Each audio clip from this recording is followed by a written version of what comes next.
Because I also feel like most people wouldn't think about narrative in building, and this again, I think has a lot to do with the way in which people just have a restricted sort of viewpoint or tend to. It's not their fault, but it's just maybe it's impulsive for them or instinctive to think of art in more restrictive terms in that sense.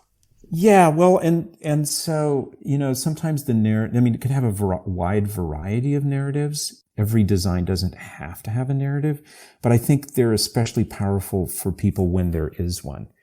And so there is a project called Sanguine Lily, and I don't know if you had seen that one. It is rather anthropomorphic in the sense that it's a very light, delicate concrete shell in the shape of a lily flower, but it's about the 1916 uprising in Dublin.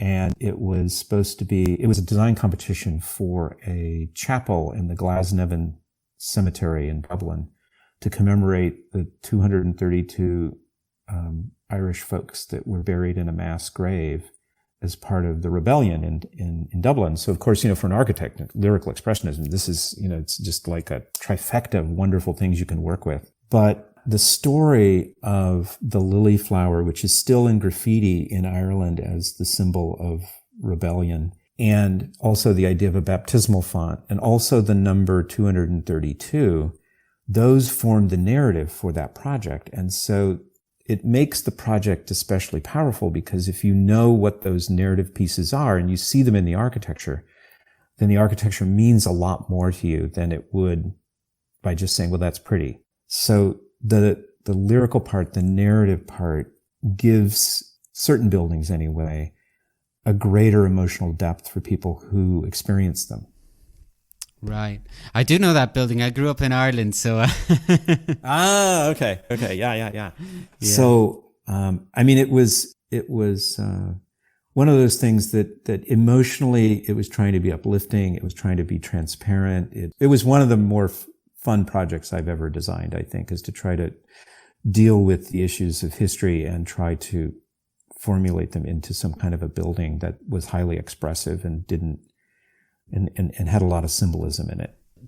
So you do think about time, and you express kind of thoughts about time and perhaps memory too? Well, more in the paintings and in the poetry than in the architecture. But in the Sanguine Lily, for example, there is this sense of movement, not as much in the building design, which does have movement, but in the idea that the flower comes off of a stone sort of base in the back. It's sort of like a big form, and that form represents history, and there's a heaviness to it because history can be a very heavy weight, on our souls. And it's something that you can never let go of, but it doesn't have to hold you down. And then the idea was that the chapel itself was highly transparent on the sides and looking out towards both the past, which was the cemetery, and the future, which was the gardens on the other side and the city around the cemetery that would be the future. And so, that idea of the past transitioning into what could be the future was part of that narrative in that particular building. Well, that's fascinating. Yeah, and the concept of time and movement have forever been linked. So yes.